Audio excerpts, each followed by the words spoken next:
Olá, tudo bem? Criada em 1943 pelo presidente Getúlio Vargas, a CLT, Consolidação das Leis do Trabalho, é considerada uma legislação avançada, que foi sendo aperfeiçoada e hoje é considerada, mesmo pelos sindicalistas mais radicais, como capaz de proteger e atender às necessidades do trabalhador. No entanto, os empresários e agora o governo consideram a CLT, do ponto de vista dos empregadores, ultrapassada, burocrática e restritiva, além de tornar muito cara a contratação de um funcionário. Um dos argumentos mais usados a favor das reformas é o número de empregos informais. Dados recentes da Pesquisa Nacional por Amostra de Domicílios do IBGE mostram que há no Brasil hoje cerca de 10 milhões de trabalhadores informais, ou seja, sem carteira assinada. E o presidente Michel Temer se mostra disposto a comprar esta briga.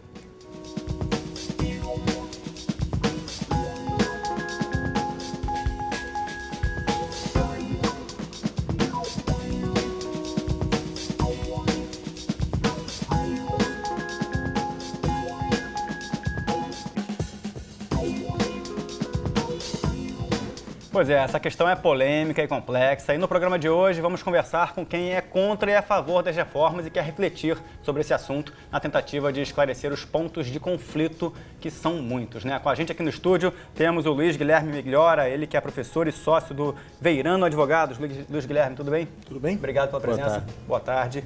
Conosco também o Fábio Soares, que é juiz do trabalho. Tudo bom, Fábio? Tudo bem, boa tarde. Obrigado aí pela presença. E para você que está acompanhando o debate, vamos rodar o primeiro GIF do programa para você entender um pouco mais sobre esta discussão. Vamos lá.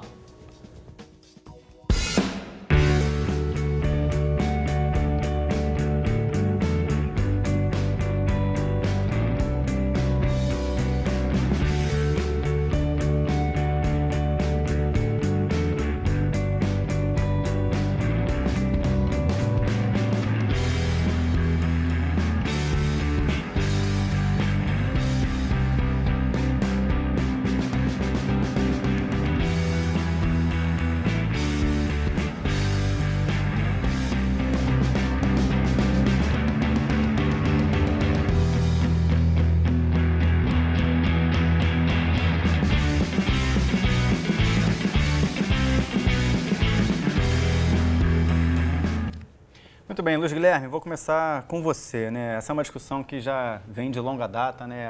O debate a respeito do direito do trabalhador, da quantidade de impostos que os empresários pagam. Eu queria a sua primeira reflexão sobre esse tema. Em que momento o Brasil está vivendo hoje para poder tocar nesse assunto?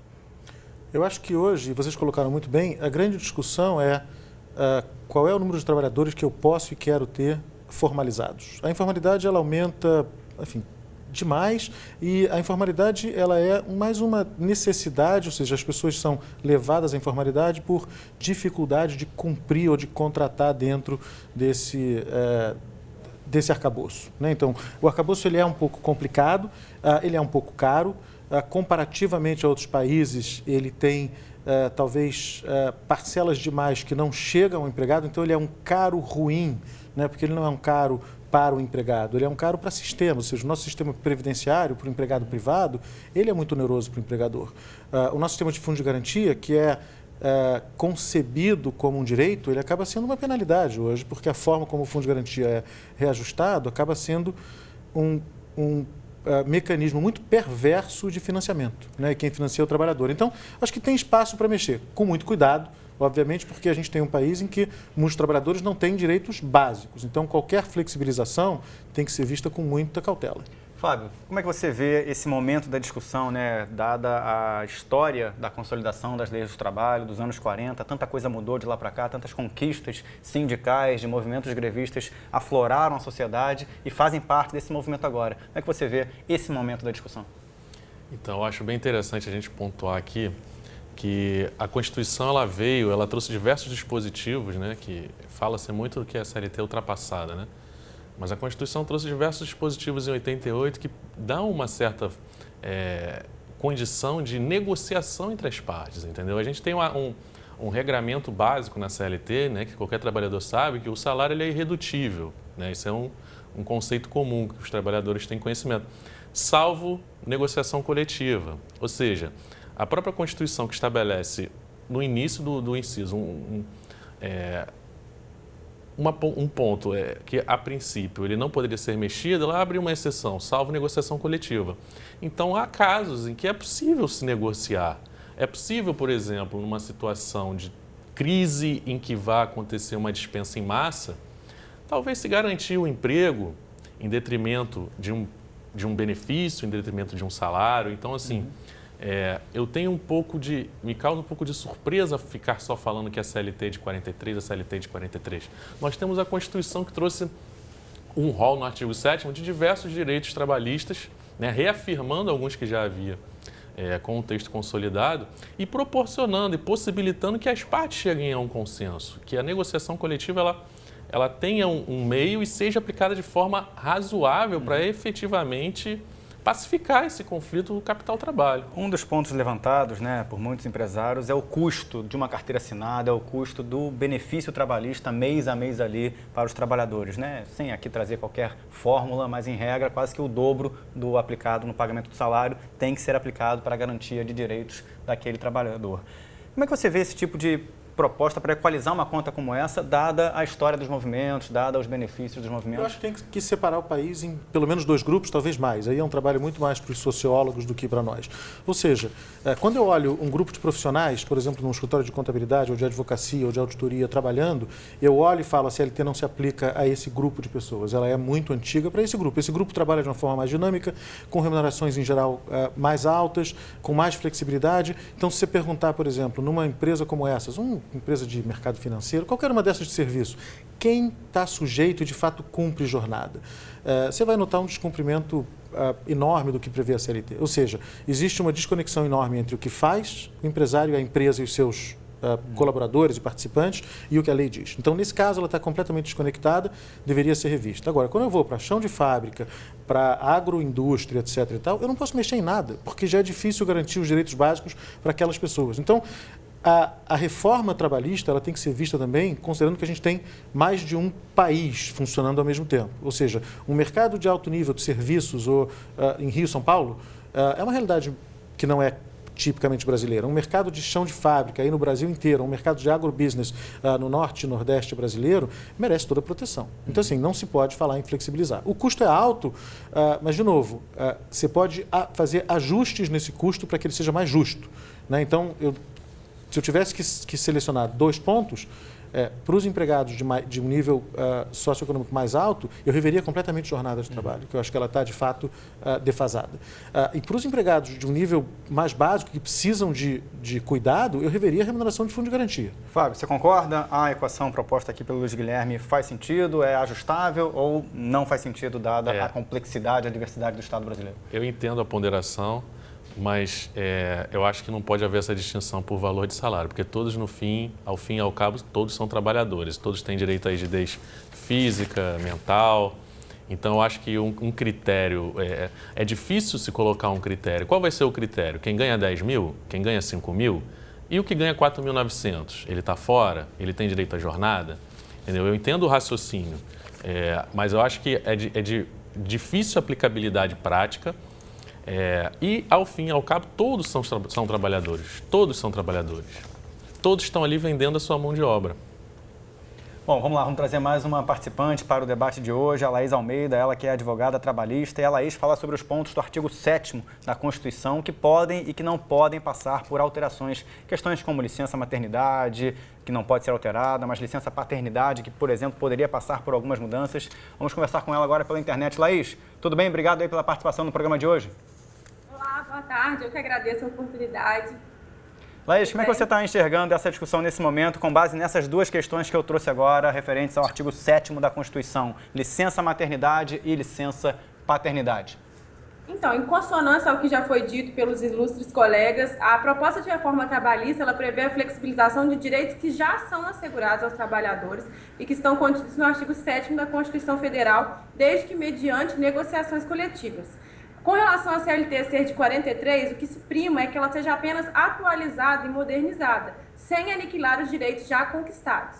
Os direitos que podem ser alterados, no caso, são os direitos que a própria Constituição já permite que haja uma flexibilização nesses acordos coletivos, como já dito, a jornada de trabalho, a redução do salário, participação em lucros e resultados. e aqueles direitos também que a Constituição trata de forma genérica, geral, que foram apenas regulamentados na CLT, como férias, 13º, salário adicional noturno e de insalubridade, o salário mínimo, e alguns outros direitos, como auxílio creche, descanso semanal remunerado, licença paternidade.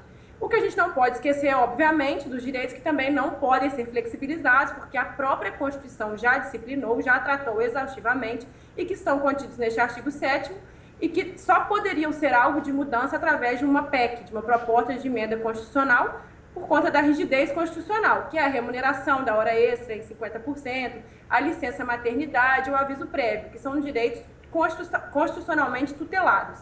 O que a gente prima, o que a gente consegue ver dessa reforma trabalhista é que ela prima por um fortalecimento da negociação coletiva, bem amarrada, de modo que haja uma valorização da negociação coletiva, mas que não haja a precarização dos direitos dos trabalhadores, que é um direito tutelado constitucionalmente, que é totalmente crível que haja uma mudança benéfica, que não traga nenhuma redução de direitos, que esses acordos coletivos eles possam ter força de lei, como aconteceu no recente julgado agora do STF, em que o ministro deu provimento a um recurso para que fosse alvo de discussão e preponderou o acordo coletivo em detrimento da CLT. Claro que de forma ajustada, com respaldo total na Constituição e no artigo 7º, então tutelado. Pois é, Laís, eu vou trazer essas suas ponderações aqui para o estúdio, já eu volto a você, mas antes vou falar aqui com o Fábio e com o Luiz sobre um fato aqui que a gente tem para trazer para vocês. Olha, já tivemos casos de que o acordado já vale mais do que o legislado. O caso mais famoso é o do Banco do Estado de Santa Catarina, em que direitos dos trabalhadores foram retirados após acordo com o sindicato. Como é que vocês interpretam esse tipo de circunstância dentro dessa discussão? Fábio. Vamos lá. Isso está começando a ser uma tendência no STF, né? Acho que é o segundo caso que o STF julga e dá validade ao negociado em detrimento do legislado. O importante aqui é a gente entender o seguinte, o caso concreto. Porque a gente não pode falar aqui aos quatro ventos de que é possível agora negociar qualquer coisa, colocar qualquer coisa na negociação coletiva e que isso vai ser válido. O Teori Zavascki, em um determinado trecho do voto dele, ele fala que tem que sempre observar a razoabilidade. Então, assim, há motivo para perder o direito? Então, aquela situação que eu falei no início, uma empresa em muita dificuldade, está prestes a dispensar em massa, senta com o sindicato e fala, olha, ou eu vou ter que dispensar em massa ou a gente vai ter que reduzir alguma coisa. Entendeu? Isso a Constituição prevê e o STF caminha nesse sentido. Pois é, uma parte dos juristas tem uma crítica ao STF de começar a intervir nas leis e começar a legislar independente do país, né? Eu acho que isso não acontece ainda. Pelo menos até os julgados recentes não acontece. Uma outra situação também que o STF já reconheceu agora e há pouco tempo é a questão da jornada de 12 horas, né? Porque a Constituição estabelece 8 horas diárias, 44 semanais, e aí se reconheceu para o cargo de bombeiro a jornada de 12 horas, porque há uma lei específica, uma situação específica do bombeiro civil, há outras diversas categorias que também trabalham no regime de 12 horas. Então, isso é mais um caso de que é possível negociar. É possível negociar. Negociar é transacionar. Não é só um lado opinar o que deve ser e o outro ficar silente. É negociar, troca de direitos. Luiz Guilherme, como é que você vê essa força do empresariado na conjuntura de ações a respeito dessa discussão? O movimento trazendo aí mais consonância, mais lobby em função do momento que o país está passando. Eu acho que a gente vive o seguinte, a Constituição em 88, ela aumentou muito o poder dos sindicatos. Ela criou, de fato, no artigo 7º, uma série de situações de ressalva em que a negociação sindical levaria a uma situação distinta daquela prevista em lei. Isso veio sendo feito, mas, de novo, nós temos uma certa incerteza com relação à validade desses acordos, seja porque em alguns momentos eles são acordos irrazoáveis, seja porque em alguns momentos são realizados por sindicatos pouco organizados e pouco representativos. E aí o goleiro dessa história, quem de fato garante isso, é o Judiciário Trabalhista. E aí, como o doutor Fábio falou, tem uma análise casuística. A análise casuística ela é necessária, mas ela não é boa. Por que ela é necessária? Para evitar que você tenha uma situação de injustiça. Ela não é boa porque ela traz uma enorme insegurança. segurança. Então, você é um empresário, você vai abrir um negócio. O seu negócio é de uma empresa de cuidadores de pessoas doentes na sua casa. Você quer que elas trabalhem 12 horas por dia. O seu advogado te diz, não, faça um acordo coletivo com o seu sindicato, que é um sindicato forte. Os seus empregados topam 12 horas. Para eles é bom porque não é um trabalho extenuante. Você faz esse acordo, opera durante 10, 15 anos e daqui a 10, 15 anos o judiciário começa a falar que não vale, ele quebra o seu negócio. Isso é ruim. Isso é ruim para o país, isso é ruim como mensagem para o empresário, isso é ruim em todos os sentidos. Então, eu concordo com o Fábio quando ele fala tem que ter algum cuidado com essa história. Você não pode aceitar qualquer acordo. Por outro lado, se nós vamos privilegiar acordo, o que nós temos que trabalhar é para que esses sindicatos sejam fortes, para que os acordos sejam respeitados. E aí, por exemplo, esse é o ponto. nos casos que a gente estava conversando agora há pouco com a Laís, né, no caso de licença paternidade e licença maternidade, né, licença maternidade de forma pétrea e licença paternidade que pode permitir ali o acordo a respeito do tema. Como é que vocês interpretam essas duas questões, dada a evolução da discussão de gênero, de direito trabalhista no atual momento da sociedade brasileira? Uma, cláusula pétrea, e a outra permite um acordo. Eu acho que não dá. Enfim, eu acho que com relação... Só a visão de vocês. Enfim, com relação à licença maternidade, licença paternidade, eu acho que são evoluções civilizatórias importantíssimas, a gente não devia mudar isso. Eu acho que existem questões relativas à saúde e segurança do trabalhador que não devem ser nunca mexidas, né? Como a gente conversava aqui antes, a jornada de 12 horas, eu acho que ela é possível em algumas atividades e não em outras, né? Eu nunca defenderia a jornada de 12 horas em atividades fabris repetitivas, porque você está convidando ao aumento do número de doença e acidente. Aí é uma bobagem, ninguém faria isso. Por outro lado, você pode ter atividades, como hoje você já tem, até por lei, a gente falava aqui, o trabalhador em petróleo trabalha 12 horas, por definição legal, o segurança, o bombeiro, eventualmente o cuidador, pela lei de doméstica. Então, você tem algumas atividades que podem, outras não. Tem que ter discernimento caso a caso, tem que ter cuidado. Fábio. São direitos conquistados aí ao longo dos anos, desde a Revolução Industrial, né? Não há uma fórmula mágica de um dia para o outro retirá-los. Isso faz parte do nível mínimo, um patamar mínimo civilizatório, né, da nossa sociedade. A gente tem que entender o que a gente quer como sociedade. Né? A gente quer que a mãe tenha filho e vá para o dia seguinte trabalhar, ficar sem amamentar, que o pai talvez, né, no falecimento da mãe, o pai tenha que largar a criança recém-nascida com um terceiro. É isso que a gente quer como sociedade? A gente tem que fazer esse debate, entendeu? Vamos lá, vamos chamar de novo a Laís Almeida, advogada trabalhista que está conosco via internet. Laís, qual é a sua interpretação sobre a possibilidade de desafogar certas questões que muitas vezes enchem o nosso judiciário em função aí da discussão sobre flexibilização da legislação trabalhista? Em primeiro lugar, eu acho que o foco da reforma trabalhista é justamente oferecer segurança jurídica na relação de capital e trabalho, né? Tem que criar condições para que haja negociação coletiva, não uma coisa desmedida e, como eles falaram mesmo, de acordo com a razoabilidade, né, que seja uma análise casuística, que cada caso possa ser feito conforme os direitos já ali estipulados, né? Mas é uma maneira, sim, de criar novas situações, até mesmo elastecer algumas coisas e diminuir certas coisas, mas que haja patamar do razoável, como foi no caso do STF, que se restringiu um direito, mas concedeu novos direitos, entendeu? Então, que a balança haja um equilíbrio entre as partes, né? Porque até para se haver uma negociação coletiva, há que haver um equilíbrio entre as partes, tanto os empregadores quanto os trabalhadores. Eu acho que sim, que é um novo método de resolução de conflitos, até para desafogar o judiciário, porque talvez por a CLT não conseguir abarcar todas as situações, por ser um ramo dinâmico de atividade, como o nosso colega mesmo disse, que há classes que estão, sim, muito bem regulamentadas, que a convenção coletiva, os acordos coletivos conseguem abarcar todos os direitos, mas há casos que teria que ser feita essa análise de caso concreto, em que há, sim, a possibilidade de uma negociação coletiva ser benéfica para ambas as partes. Laís, qual é a sua perspectiva de avanço nesse debate para os próximos meses? Nós estamos aí numa época pré-eleitoral, no final de ano, chegando. Para onde você acha que esse debate vai avançar daqui a 3 a 6 meses?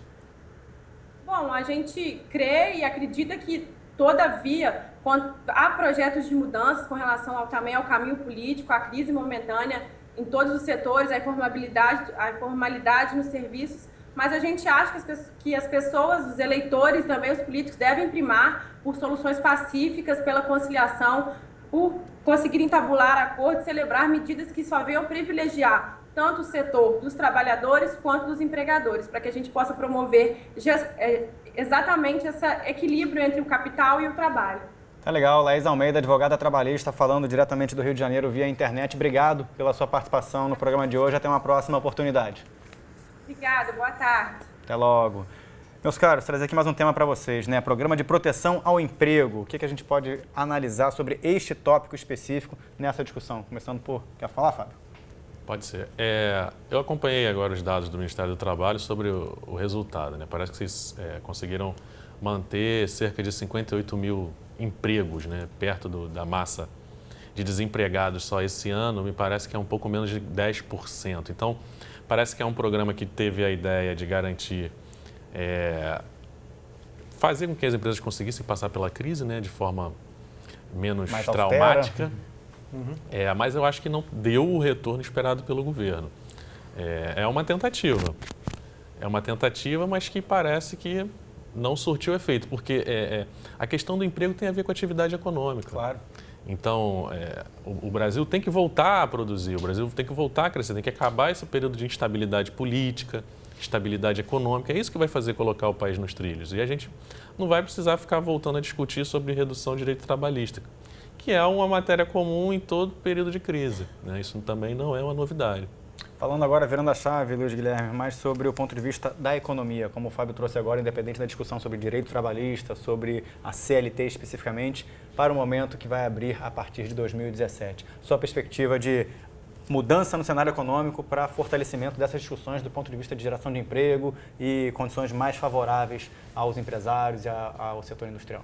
Eu acho que eu sou otimista, cautelosamente otimista, porque nós temos uma situação ainda pouco clara do país.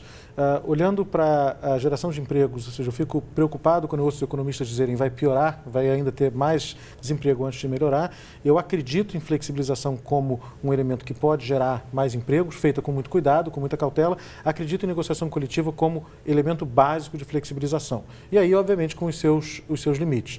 Eu acho que existem gargalos que têm que ser claramente atacados e talvez o maior deles, o que mais gera confusão, custo e litígio, que é jornada de trabalho, tem que ser revisto, tem que ser revisto o texto da CLT, para que você possa ter uma situação que é mais consistente com o que existe no mundo e no mercado. E com isso você diminui conflito, diminui custo, diminui o peso desse judiciário trabalhista que está entupido de processo, facilita a criação de mais emprego. Eu acho que isso pode ser feito com muito cuidado, naturalmente.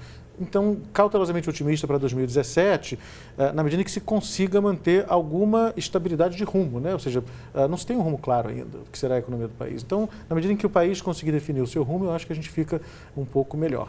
Juventude. Normalmente a juventude, né, o cidadão que sai ali do ensino técnico, da universidade ou começa o advento no mercado de trabalho, é parte das massas mais desempregadas nos países, né? Para esse cidadão que está ali tentando procurar não o primeiro emprego, mas tentando surfar nessa onda de dificuldade, vocês trariam alguma recomendação específica sobre PJ, CPF, abrir um negócio, não abrir, buscar um emprego de carteira assinada?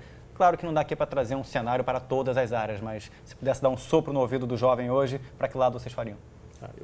Você quer começar, Fábio? Pode. Eu acho que o futuro do nosso país é empreendimento. Eu acho que o jovem deve empreender, pegar a sua ideia, o que ele acha que funciona e empreender. A forma, a gente ainda tem hoje uma legislação, aí muito mais que a trabalhista, que não é muito amigável ao empreendimento, ela é muito burocrática, muito complicada. A coisa de PJ, não PJ, eu acho que tem que ser formal, né? Você não quer ter uma atividade clandestina, você quer empreender de forma que você tenha formalidade. E aí planejar com cuidado como se utilizar dessas normas que muitas vezes não são muito fáceis. Mas eu acho que o empreendimento, fazer o seu próprio negócio, apostar na sua ideia, ainda é o que é mais gratificante. Obviamente, nem todo mundo vai ter a condição e até a ideia de fazer isso, mas eu acho que esse é o caminho mais desejável, olhando especialmente para essa juventude, que é mais inquieta, que é mais diversa, etc. E tal. Olha lá, o IPEA dizendo que o desemprego afeta mais os jovens. No quarto trimestre de 2015, o índice era de 15,25% e foi para 26,36% no primeiro trimestre de 2016. Fábio, sua reflexão sobre esse assunto. Com relação aos jovens, eu acho que também é importante eles tentar trabalhar um pouco na atividade, né, que eles tenham o gosto e a formação técnica e, se possível, serem orientados por alguém com maior experiência, né? Porque não basta sair da faculdade, a faculdade ela é muito crua, né? Ela não te prepara para o mercado. Uma empresa fechar a cada 5, nos primeiros 5 anos do empreendimento por falta de ou visão estratégica ou de planejamento do negócio. A faculdade não prepara para o mercado de trabalho, ela dá algumas bases, mas Então, assim, é importante caminhar com alguém com alguma experiência, entendeu? Que isso pode evitar alguns percalços nesse caminho. E sobre, a gente começou no início do programa, o Luiz Guilherme trazendo algumas reflexões sobre o nível de salário para a tomada de alguma decisão.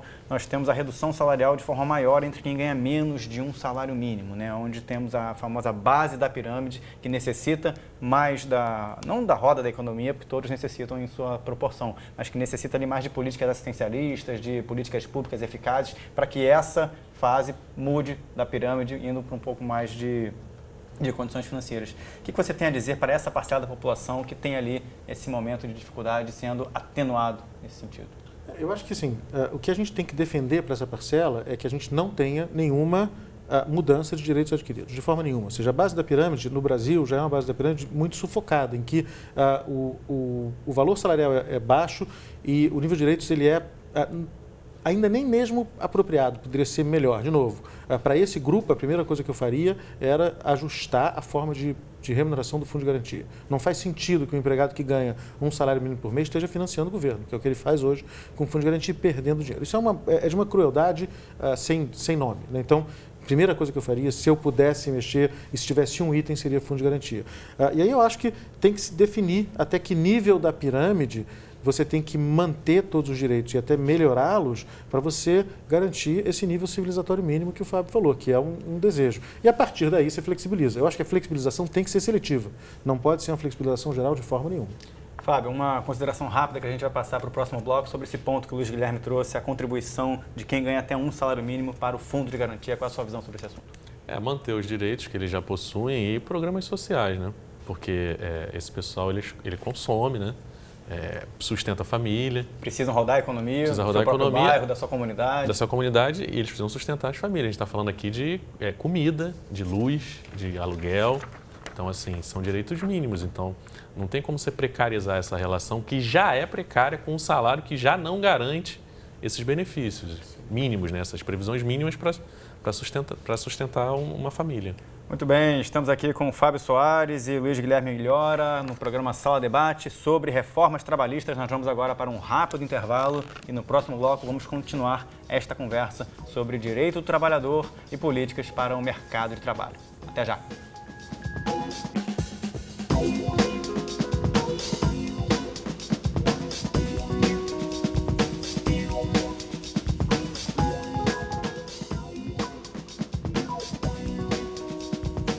Muito bem, estamos de volta com o Sala Debate, falando sobre as reformas trabalhistas. Criada em 1943 pelo presidente Getúlio Vargas, a CLT, Consolidação das Leis do Trabalho, é considerada uma legislação avançada, que foi sendo aperfeiçoada ao longo do tempo e hoje é considerada, mesmo por sindicalistas mais radicais, como capaz de proteger e atender às necessidades do trabalhador. No entanto, empresários e agora o governo consideram a CLT, do ponto de vista dos empregadores, ultrapassada, burocrática e restritiva, além de tornar muito cara a contratação de um funcionário. Um dos argumentos mais usados a favor das reformas é o número de empregos informais no país. Dados recentes da Pesquisa Nacional por Amostra de Domicílios do IBGE mostram que há no Brasil hoje cerca de 10 milhões de trabalhadores informais, ou seja, sem carteira assinada.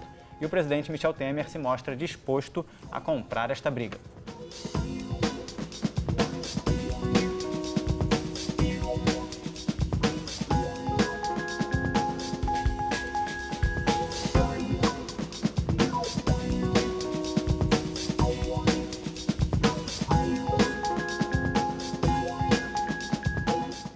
Conosco aqui no estúdio para debater este tema, Luiz Guilherme Milhora, ele que é professor e sócio da Veirano Advogados, e Fábio Soares, que é juiz do trabalho. Meus caros, vamos trazer um tópico agora para esse segundo do bloco, que é o da terceirização. A gente falava bastante antes do programa entrar no ar sobre todas as discussões associadas a esse modelo, as possibilidades que estão previstas para a terceirização, o cenário que acontece. Queria que vocês trouxessem as primeiras considerações a respeito desse tema. Luiz Guilherme. Bom, a terceirização no Brasil tem um problema que ela não é regulada, né? A gente não tem lei de terceirização, a gente tem orientações de jurisprudência que vem do TST, que não são as melhores. Então, o que você tem hoje? Você tem uma terceirização Dando um passo atrás, terceirização no mundo inteiro ela é utilizada e ela tem seu fundamento na ideia de que você vai reduzir seu custo de recrutamento, de seleção, de treinamento de pessoas. Então, se eu tenho um determinado negócio que tem um objetivo mais central, eu contrato empresas terceirizadas para cumprirem tarefas que são menos relativas ao meu negócio. Isso é mundialmente utilizado. Aqui, a gente definiu atividade fim, atividade meio como o elemento que diz se uma terceirização é legal ou ilegal.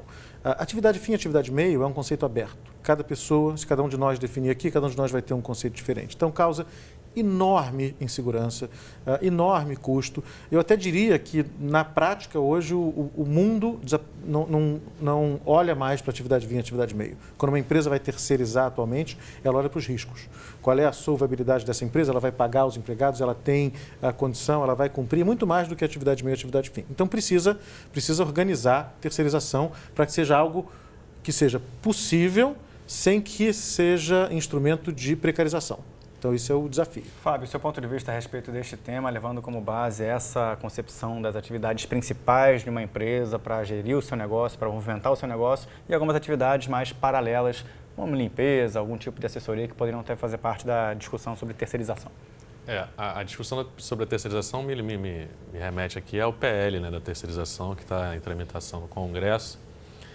E me preocupa um pouco porque você vai ter, ele possibilita, né, a terceirização de atividade fim, né, ou seja, o escopo principal do negócio ele pode ser repassado para outras pessoas, para outros trabalhadores que não estão vinculados a propriamente aquele empreendimento. Então, assim, isso é uma forma de precarizar a relação de trabalho, porque você vai ter mais uma pessoa nessa cadeia trilateral para lucrar, né? Você vai ter o trabalhador na base, a empresa contratada e o tomador do serviço. Então, é mais um para lucrar em cima de um contrato de prestação de serviço. Isso vai provocar, é um cálculo matemático, isso vai provocar achatamento de salário e redução de benefício. Então, assim, a princípio, terceirizar do jeito que está no PL 4330, vai precarizar, vai reduzir direito do trabalhador, vai colocá-lo em situação mais exposta. E aqui eu trago um dado para vocês que a Justiça do Trabalho ela é abarrotada de processos justamente vindo da terceirização, porque os tomadores contratam empresas sem lastro econômico, essas empresas oferecem um valor muito baixo para ganhar o contrato, muitas vezes, são vários os problemas, mas às vezes oferecem um valor muito baixo, conseguem honrar por determinado período, a partir de determinado período não honra mais. Esses trabalhadores acabam sendo dispensados e vão todos parar no Justiça do Trabalho.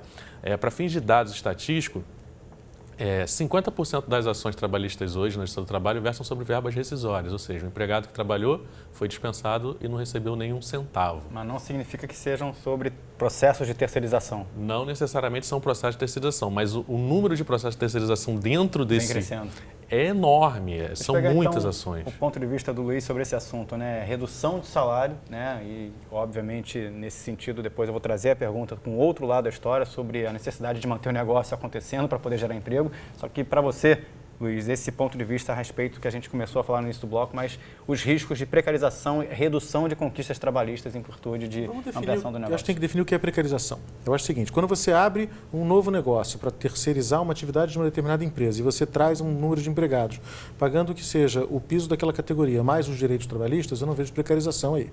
Então, esse é um ponto importante. O que é precarização, o que não é precarização? O que se nota é que algumas empresas que têm, por uma questão histórica, a gente pode, para não citar a empresa que existe, né, vamos citar uma que já morreu, a Varig, né? Era conhecida pelos seus benefícios trabalhistas que eram muito generosos. E dizem alguns que esse foi um dos motivos da sua quebra. Não conseguiu concorrer com seus concorrentes e quebrou. Então, se eu fosse terceirizar, se ela existisse hoje como uma empresa com benefícios muito generosos, e fosse terceirizar algumas atividades da Varig, vou terceirizar a cozinha, tá?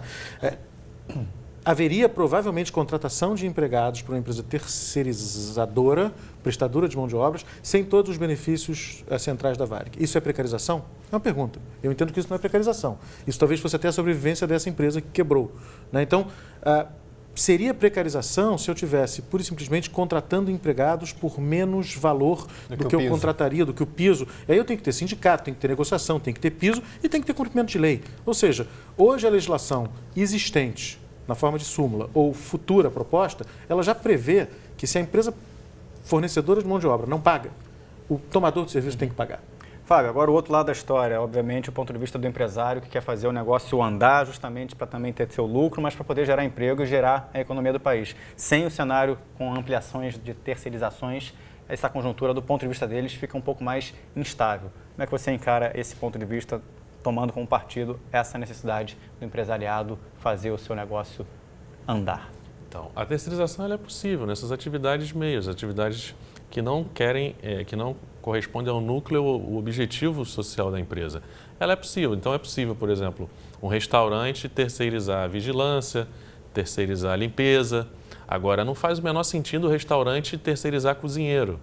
Então, você vai chegar no restaurante, o cozinheiro é de uma outra empresa. E você vai ser atendido pelo garçom, o garçom é de uma empresa contratada de garçons. Então, assim, a qualidade vai ser mais uma... Hoje, na atividade fim, você tem o dono do restaurante e tem o empregado abaixo. Você vai colocar mais uma pessoa ali naquela relação. E essa pessoa quer lucrar. Eu não entendo, é porque é uma lógica matemática e de capital. Entendeu? O dono do restaurante vai pagar mais para a empresa terceirizada? Não, se ele quer reduzir custo, para pagar mais ele deixa do jeito que está, entendeu? Falando já de qualidade. Qualidade e salário também, porque essa empresa que for contratada para atividade meio, ela vai querer lucrar.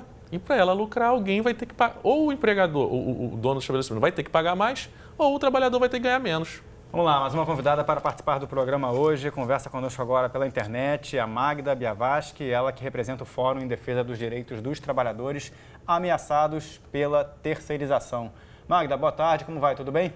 Boa tarde. Eu estou ouvindo com um pouco de dificuldade. Muito obrigado pela gentileza em fazer esse esforço, em participar do programa nessas condições aí pelo telefone. A gente está te ouvindo muito bem, Magda, e eu já te trago para o debate, né? Obviamente, a sua posição a respeito da terceirização é bem clara e eu queria que você trouxesse alguns argumentos breves para começar a participar dessa discussão. Tá ótimo, estou aqui tentando ouvir e peço desculpas, agradeço o convite, peço desculpas por não poder estar participando presencialmente, mas é que eu fiz uma pequena cirurgia hoje de manhã e as minhas condições físicas não me permitem. Então, por isso que eu optei e agradeço a vocês terem concordado por falar pelo telefone. Muito bem, então seus pontos de vista a respeito da discussão do momento que envolve os tópicos relacionados às possibilidades de ampliação das lógicas de terceirização no país, Magda. Eu trabalho com o tema da terceirização há muitos anos. Como meu colega, eu sou desembargadora aposentada, portanto fui juíza do trabalho durante 30 anos e hoje eu sou pesquisadora do CESIT. E sou uma das coordenadoras do fórum. Esse fórum, ele se instala, ele se constitui em 2011, exatamente num cenário em que havia uma grande demanda do ponto de vista dos setores econômicos e financeiros junto ao Tribunal Superior do Trabalho para que ele cancelasse a súmula 331, que no Brasil normatiza, vamos dizer, normatiza a terceirização, porque nós não temos uma legislação específica sobre esta forma de contratar mão de obra. E quando se instala o fórum, se institui o fórum em 2011, o cenário é de resistência do ponto de vista dos trabalhadores a um projeto de lei, que é este que nós estamos discutindo agora, que na época chamava-se PL 4330, de autoria do deputado Sandro Mabel, que foi apresentado em 2004. Esse PL, o fórum é instalado em 2011 em resistência a esse PL, e o fórum é constituído por todas as centrais sindicais do Brasil, e não só as centrais sindicais, mas as federações, as confederações, sindicatos e os representantes de entidades do mundo do trabalho, como a ANAMATRA, que é a Associação Nacional dos Magistrados do Trabalho, a ANPT, que é a Associação Nacional dos Procuradores do Trabalho, a LJT, que é a Associação Latino-Americana dos Juízes do Trabalho, a ALAU, que é a Associação Latino-Americana de Advogados Trabalhistas, a OAB Nacional, a ABRAT, o Sindicato dos Auditores Fiscais do Trabalho, SINAIT, o MUD, Movimento de Humanos Direitos, a UNE e vários pesquisadores, centros de pesquisa. Eu estou no fórum como pesquisadora da terceirização, que pesquiso desde 2006. Então, nesse sentido, contextualizando esse cenário, eu registro, não só pelas minhas pesquisas, mas por outras pesquisas acadêmicas que estão também sendo desenvolvidas não só no CESIT, mas em outros centros acadêmicos, que recentemente eu estive participando da ALAFT, que é a Associação Latino-Americana de Sociólogos, numa das mesas da terceirização e depois na Flaxo. A síntese do nosso ponto de vista da terceirização é a seguinte: a terceirização hoje é uma forma instituinte da precarização no trabalho. E a terceirização, ela se aprofunda na América Latina na década de 90, mas ela já é uma forma de contratar mão de obra que vem desde a década de 80 e na América Latina e no Brasil, sobretudo, com força também a partir de 90, em regra como uma estratégia das empresas para reduzir custos. Pois é, a gente estava falando justamente sobre isso, Magda. Permita-me lhe interromper só para trazer um pouco da discussão aqui para o estúdio também, justamente para a gente poder continuar o debate, mas pegando carona nessa sua reflexão a respeito da precarização do processo em virtude da terceirização, nós conversávamos há pouco com o Luiz Guilherme, com o Fábio aqui, sobre esse tema. Eu vou fazer um breve parênteses na sua fala para trazer esse seu ponto de vista aqui para o estúdio e já eu devolvo a palavra para você, combinado? Tá certo. Então, Luiz Guilherme, pelo visto, o seu ponto de vista, que traz uma lógica a respeito da terceirização, tem agora um ponto de vista bem contrário, que é o ponto de vista da Magda. Queria suas reflexões sobre essa introdução da fala dela. Eu acho que o debate é extremamente rico, importante. Assim, a dificuldade que eu tenho é de aceitar o conceito sem qualquer questionamento de que toda e qualquer terceirização é precarizadora. Ou seja, o que eu falo é o seguinte: existem várias empresas que têm mão de obra pronta para determinadas indústrias. Então, você tem empresas especializadas em mão de obra na indústria do petróleo. Uma determinada empresa que está trabalhando numa plataforma tem necessidade de aumentar o seu contingente por algum problema em 40 pessoas. Se ela fosse selecionar, recrutar e treinar, ela não conseguiria. Ela vai numa empresa que tem essas pessoas selecionadas, treinadas e recrutadas, ela paga mais caro em geral do que ela pagaria se ela contratasse diretamente, porque tem, obviamente, a margem de lucro de quem está prestando esse serviço, mas no final das contas para ela é melhor.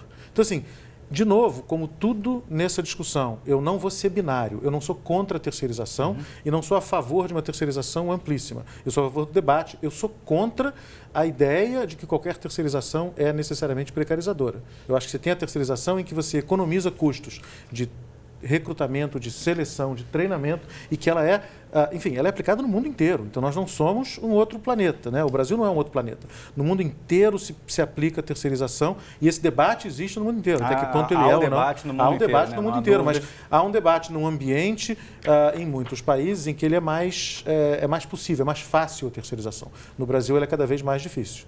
Fábio, por que você acha, antes de trazer a questão da contratação por hora de trabalho, por produtividade, vou levar a palavra à Magda novamente, mas só para fechar essa rodada, esse debate em outros países, ele avança, ele recua em virtude desse comparativo que o Luiz Guilherme trouxe, e por que ele tem essa característica tão específica aqui no Brasil, segundo a argumentação aqui do Luiz Guilherme?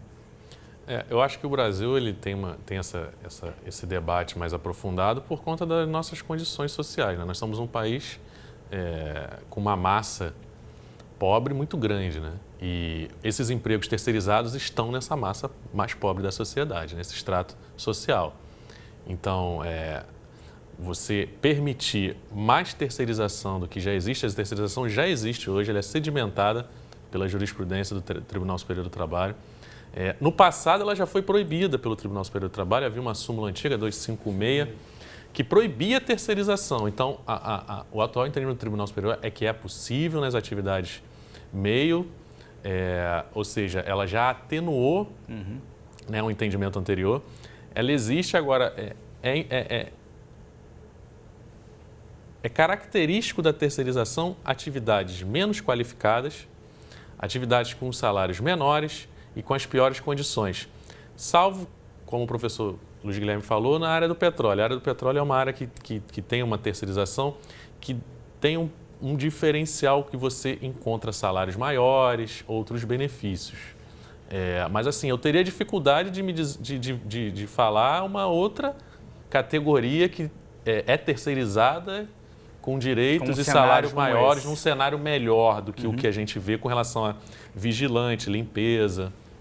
Vamos lá, vamos levar de novo a palavra para a Magda Biavaschi, que está conosco falando por telefone hoje no programa Sala Debate, para ela poder trazer as suas considerações a respeito dessa rodada de discussão sobre precarização, né, Magda? O professor Luiz Guilherme aqui trouxe você está acompanhando o debate, a questão de que não dá para generalizar, do ponto de vista desse, a palavra precarização sobre terceirização. Queria que você trouxesse aí mais um argumento antes da gente virar a página para um outro assunto.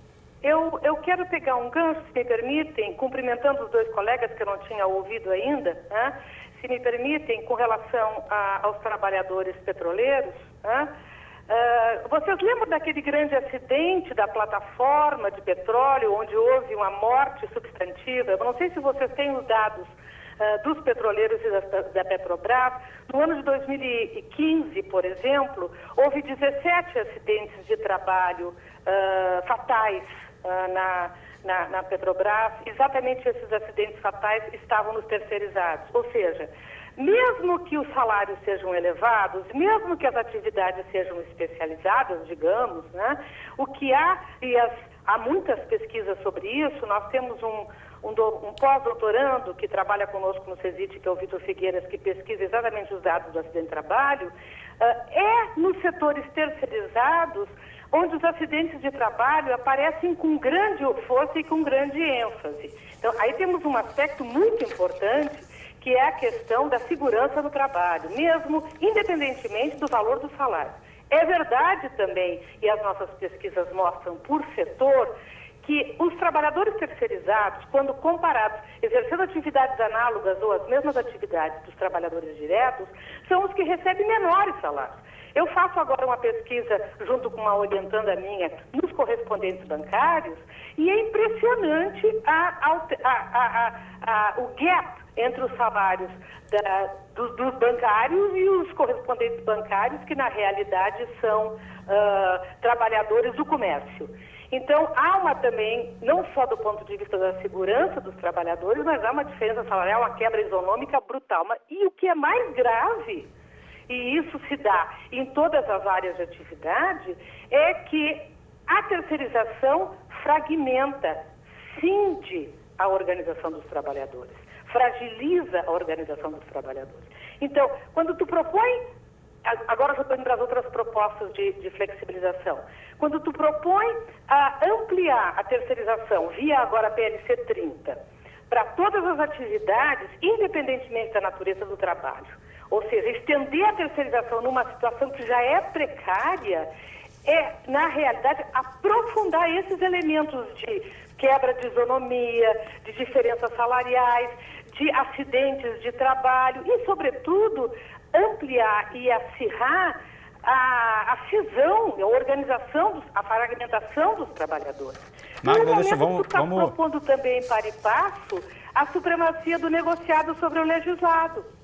Ou seja, por um lado, tu fragiliza e aprofunda a cisão da organização dos trabalhadores com PLC 30 e, por outro lado, tu defendes o negociado sobre o legislado e tu flexibiliza num outro projeto de lei o conceito de trabalho análogo da escravidão para retirar o trabalho não decente como caracterizador do trabalho análogo da escravidão. Pois é, nós tocamos esse assunto no início do programa, justamente sobre o negociado frente ao legislado, e tivemos aqui a participação do Luiz e do Fábio rompendo com esse conceito também, cada um com seu ponto de vista, mas só para te dar o retorno de que a gente vinha caminhando nessa discussão. Magda, vou passar mais uma vez a bola aqui para o estúdio, já eu volto para as suas considerações finais, tá? Obrigada. Produtividade versus hora de trabalho, né, Luiz? Contratação por hora de trabalho, contratação por produtividade, não é uma novidade, mas também é um tema em debate. Suas considerações, já caminhando para o final do programa, temos cerca de 6 a 7 minutinhos para a gente poder ter seu ponto de vista nesse sentido. Rápido. Contratação por hora já é possível, né? Não tem nenhuma novidade, eu posso contratar por hora, posso contratar por tempo parcial, posso contratar alguém para trabalhar meio expediente. Então, isso não é a novidade. Contratação por produção, isso eu não sei como é que vai ser. Isso é uma grande pergunta. Como é que vai ser isso? Hoje esbarra na situação de que todo trabalhador que não seja cargo diretivo está sujeito à jornada. Como eu vou garantir que esse trabalhador não trabalha 8 a 10 horas por dia, que é o limite legal? Então, hoje tem uma grande discussão aí. Se for uma forma de acabar com o limite de jornada, eu acho que pode ser perigoso. Aí tem que ser muito bem...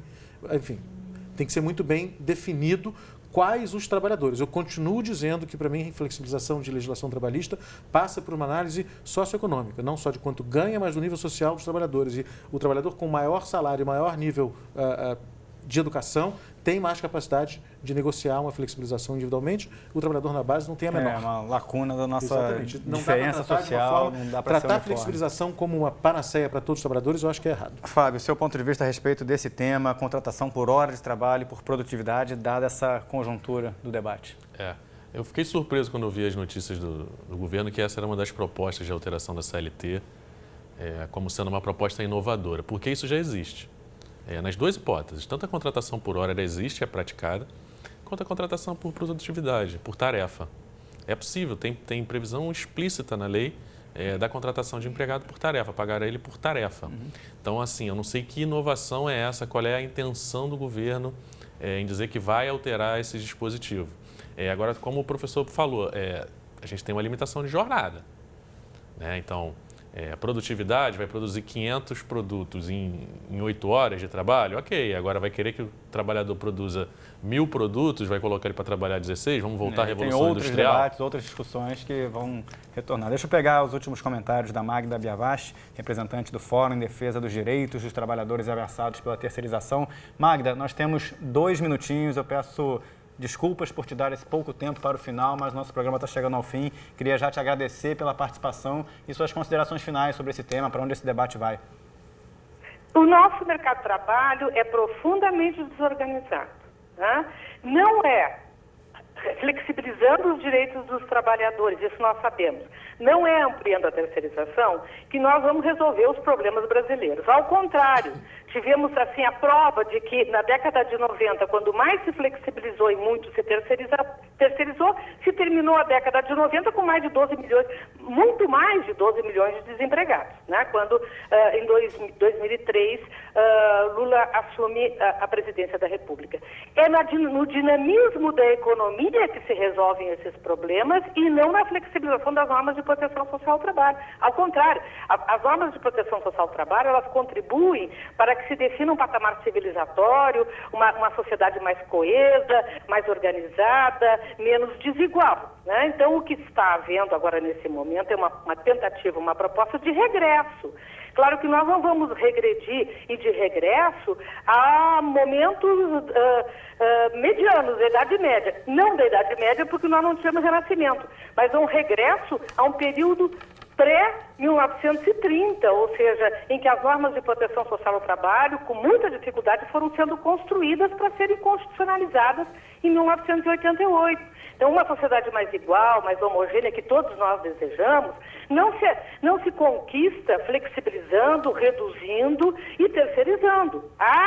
Não há evidências empíricas de que se possa fazer isso, e a história desmente essa tese de que via flexibilização ou via terceirização, que nós vamos atingir patamares, nós vamos atingir maior produtividade, e porque se sabe que não é assim que se adquire que se conquista maior competitividade, mais produtividade, não é assim que se ampliam postos de trabalho. Ou seja, este modelo de flexibilizador, ele se insere num modelo maior de ajuste fiscal que está se provando no mundo inteiro ineficaz. No mundo inteiro está se verificando que esse modelo de ajustes, na realidade, ao invés de concretizar as promessas de construção de uma sociedade mais competitiva, com crescimento econômico e com uma regulação social que possa integrar os trabalhadores, ao contrário, ela mais desorganiza, mais desagrega e mais fragmenta. E do ponto de vista da economia, tem se evidenciado no mundo inteiro que este modelo não atende a essas necessidades do crescimento econômico e de um crescimento econômico sustentável em que a renda possa ser mais bem distribuída. Por que não se pensa na redução dos juros? Por que não se pensa numa reforma fiscal em que os mais ricos sejam tributados, em que as riquezas sejam efetivamente tributadas, em que haja uma política de imposto de renda que seja progressiva e não regressiva? Há uma série de medidas que podem ser enfrentadas e podem ser concretizadas e adotadas no sentido da busca de uma sociedade melhor, mais humana e mais equitativa. Muito bem, Magda Biavachi. Muito obrigado, muito bem. A gente está chegando ao final do nosso debate hoje. Eu peço, realmente, estima as suas melhoras na condição da sua cirurgia, que você possa participar numa outra oportunidade. E já te agradeço muito a participação no debate de hoje. Magda Biavachi, representando o Fórum em Defesa dos Direitos dos Trabalhadores Ameaçados pela Terceirização. Até a próxima oportunidade, Magda. Estou à disposição, assim que eu ficar melhor, estou à disposição. Tá certo. Meus caros, Fábio Soares, juiz do trabalho, Luiz Guilherme Milhora, sócio da Veirano, né, Luiz? Veirano Advogados. Muito obrigado e professor também pela participação no debate de hoje. Até uma próxima oportunidade. Muito obrigado. Muito obrigado. A você de casa que acompanhou o debate hoje, mais informações sobre reformas trabalhistas e essa discussão toda a respeito de terceirização você encontra no site do Futura e nos nossos perfis nas redes sociais. Até a próxima, muito obrigado pelo carinho e pela audiência. Tchau, tchau.